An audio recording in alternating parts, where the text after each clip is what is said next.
Hello friends, welcome to my channel make law easy. Friends, आज हम बात करने वाले हैं टीपीए के एक और टॉपिक की, जो कि किससे रिलेटेड है? सेल से रिलेटेड है। जो सेल होती है, सेल होती क्या है, ठीक है, और किस किस चीज़ पे अप्लाई होती है अकॉर्डिंग टू आपका टीपीए जो है, वो ऑलरेडी हम सेक्शन 53 में डिस्कस कर चुके हैं, ठीक है ना। फाइन। तो अब हम बात करेंगे कि जो सेलर है, सेलर जो है उसके क्या राइट्स होती हैं, क्योंकि सेलर की जो ड्यूटीज़ या लाइबिलिटीज़ हैं वो हम ऑलरेडी डिस्कस कर चुके हैं। तो आज हम बात करेंगे सेलर के राइट्स की बात करेंगे। इसका जो नेक्स्ट वीडियो होगा उसमें हम जो सेलर होता है, नॉट नॉट द सेलर, जो बायर होता है, बायर की लाइबिलिटीज़ और उसकी ड्यूटीज़, और नेक्स्ट में हम जो बायर होता है उसकी जो राइट्स होते हैं उनके बारे में डिस्कस करेंगे। तो सबसे पहले मैं यहाँ पर आपको बताना चाहूँगी कि टीपीए का जो सेक्शन 55 है, सेक्शन 55 ये आपको कंप्लीटली बता देगा सेलर के और बायर की राइट्स और ड्यूटीज़ के, या कह सकते हैं लाइबिलिटीज़ के बारे में। तो यहाँ अगर हम बात करें सेक्शन 55 का जो सब सेक्शन 1, ठीक है ना, 2, 3, ये तीनों जो है ये आपके सेलर की लाइबिलिटीज़ और सेलर की, या हम कह सकते हैं सेलर की ड्यूटीज़ के बारे में बात करता है। 55 का ही जो आपका सब सेक्शन 4 है, ये आपके किसके बारे में बात करता है? ये सेलर के राइट्स के बारे में बात करता है। जो टॉपिक हम अभी पढ़ेंगे सेलर के राइट्स के बारे में बात करता है। अगर हम इससे आगे पढ़ें, सेक्शन 55 का जो 5 है, ये आपका जो बायर होता है, बायर की लाइबिलिटीज़ या ड्यूटीज़ का के बारे में बताता है। और 55 का ही जो लास्ट सबसेक्शन है 6, वो आपका डिस्कस करेगा बायर की राइट्स के बारे में। तो चलिए आज हम किसको पढ़ेंगे? हम सेक्शन 55 के सबसेक्शन 4 के बारे में डिस्कस करेंगे। देखिए, ये जो मैं आपको बता रही हूँ कि चाहे सेलर की लाइबिलिटीज़ हैं, तो सेल से पहले क्या लाइबिलिटीज़ होती हैं, सेल के बाद क्या होती हैं, वो हम ऑलरेडी डिस्कस कर चुके हैं। आज हम बात करते हैं जो सेलर है उसकी राइट्स क्या होते हैं before sale and after sale. तो सबसे पहले हम बात कर लेते हैं बिफोर सेल की। तो बिफोर सेल जो है वो सेलर के राइट्स क्या होते हैं? Right to take rents and profit. Sale से पहले, सेल से पहले अगर जब तक सेल नहीं है, प्रॉपर्टी सेल नहीं हुई है, उस दौरान तक सेलर जो होता है उसके क्या क्या राइट्स होते हैं, उसको हम पढ़ेंगे सेक्शन 55 के सब सेक्शन 4 के क्लॉज ए में, ठीक है ना। मैंने बताया ना आपको कि 55 का जो सब सेक्शन 4 है ये आपका डिस्कस करता है राइट्स के बारे में। इसमें 2 क्लॉज हैं, क्लॉज ए और clause B. Clause A before sale के बारे में बताएगा क्या राइट होते हैं, और क्लॉज बी जो है वो आफ्टर सेल जो है उसमें क्या राइट्स होते हैं उसके बारे में डिस्कस करेगा। तो अभी हम क्या पढ़ रहे हैं? अभी हम पढ़ रहे हैं कि बिफोर सेल सेलर के क्या राइट्स होते हैं। तो क्या राइट होता है? एक ही राइट इसमें आपका बताया गया है, right to take rents and profit.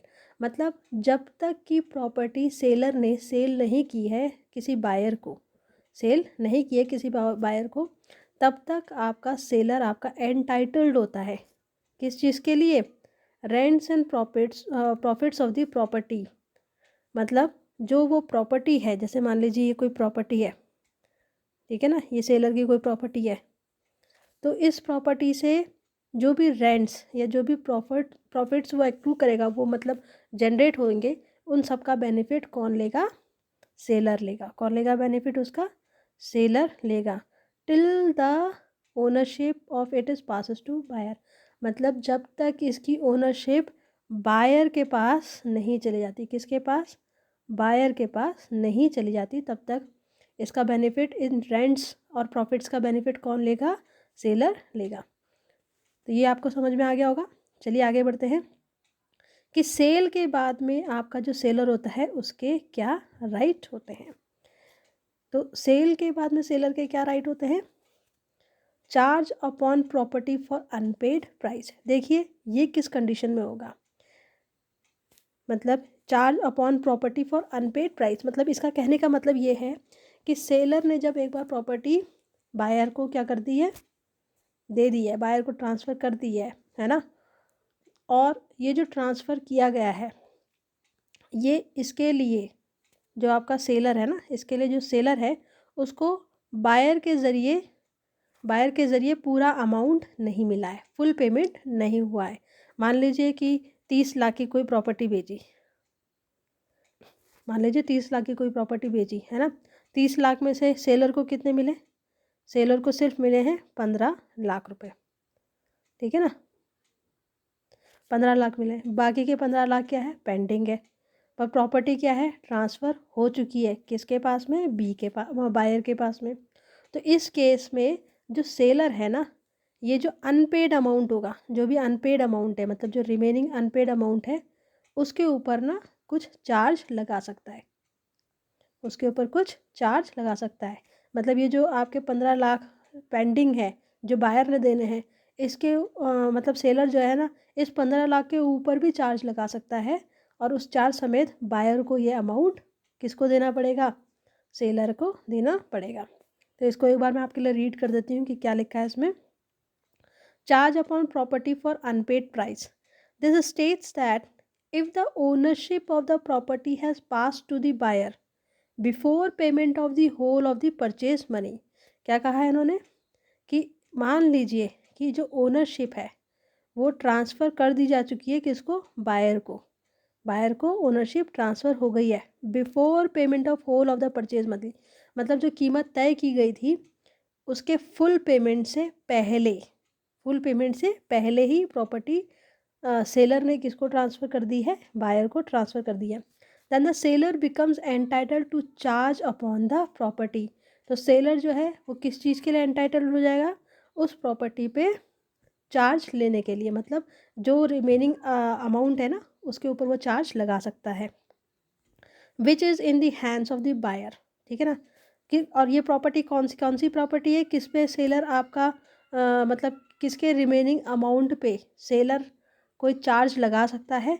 ये वो प्रॉपर्टी है जो कि अब बायर के पास में चली गई है, ठीक है ना।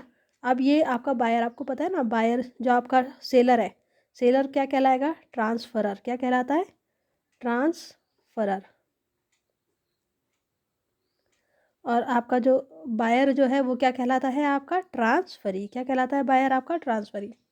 तो ये जो बायर है जिसके पास में प्रॉपर्टी ऑलरेडी जा चुकी है, सेलर ने उसको ट्रांसफ़र कर चुका है, ये ट्रांसफरी कैसा हो सकता है? विदाउट कंसिडरेशन, मतलब ये जो ट्रांसफ़र हुआ है बिना कंसिडरेशन के हुआ है, या फिर मतलब कुछ कंसिडरेशन के लिए हुआ है, फुल पेमेंट नहीं किया गया है। और any transfer with in notice of non payment, मतलब कोई भी ऐसा ट्रांसफ़र ही हो सकता है, ये बायर कोई भी ऐसा ट्रांसफ़र ही हो सकता है जिसको नोटिस दिया गया हो कि भाई उसने पूरा पेमेंट नहीं किया है। फाइन। और the amount of the purchase money और if any part of the purchase money remains unpaid. तो ये जो चार्ज लगेगा ना वो किस पे लग सकता है? ये चार्ज लग सकता है जो भी परचेज मनी है उसके ऊपर, ठीक है ना, अमाउंट ऑफ परचेज मनी है उसके ऊपर, या जो कि आपका अनपेड अमाउंट बचा है, जो भी अनपेड अमाउंट पर बचा है उसके ऊपर। मान लीजिए कि पूरा का पूरा ही पेमेंट नहीं किया है, मान लो 30 लाख था ना, 30 लाख जो है, 30 लाख जो ये पूरा ही पेमेंट नहीं किया है, ठीक है ना, 30 लाख जो है पूरा ही पेमेंट नहीं किया है, तो इस पर चार्ज लगा सकता है सेलर, उसको मतलब लेने का अधिकार है। और मान लीजिए कि 30 में से कुछ उसने दे दिया, मान लो 12 दे दिया, 15 दे दिया, 16 दे दिया, कुछ भी दे दिया, ठीक है ना, तो जो रिमेनिंग अमाउंट बचेगा ना, टोटल अमाउंट में से जो भी रिमेनिंग अमाउंट बचेगा उस पर चार्ज ले सकता है। For interest on such amount of purchase और any part and paid from the date on which possession has been delivered. तो बेसिकली जो आपका ये भी है कि उस पर इंटरेस्ट भी लगा सकता है, जो भी अमाउंट पेंडिंग है ना। देखिए आप बैंक में भी पैसा रखते हैं या किसी को कोई देखा है पैसा लैंड करता है, पैसा देता है, तो उस पर कुछ इंटरेस्ट भी लेता है, तो वो उस पर इंटरेस्ट भी ले सकता है। और ये इंटरेस्ट कब से लगना शुरू हो जाएगा? Date on which the possession has been delivered, ठीक है ना, date on which the possession has been delivered, मतलब वो डेट जब पोजेशन डिलीवर किया गया था उस डेट से भी वो चार्ज या फिर उसके ऊपर इंटरेस्ट लगा सकता है। तो फ्रेंड्स ये हमारा जो बायर थे नॉट दबाया सॉरी, जो सेलर थे उनके राइट्स के बारे में बताया, जो कि सेक्शन 55 के सब सेक्शन 4 में क्लॉज ए और क्लॉज बी में डिस्कस किया गया है। ये जो आपको दिख रहा है ना, ये बेयर एक्ट की एज इट इज़ लैंग्वेज है, ठीक है। ये मैं इसलिए साथ साथ में अटैच कर रही हूँ ताकि आपको बार बार बेयर एक्ट खोल के ना देखना पड़े। ओके, तो चलिए फ्रेंड्स, मिलते हैं नेक्स्ट वीडियो में। Till then bye bye. और अगर आपको मेरे वीडियोस पसंद आते हैं तो प्लीज़ लाइक एंड शेयर और साथ साथ में सब्सक्राइब भी ज़रूर करें।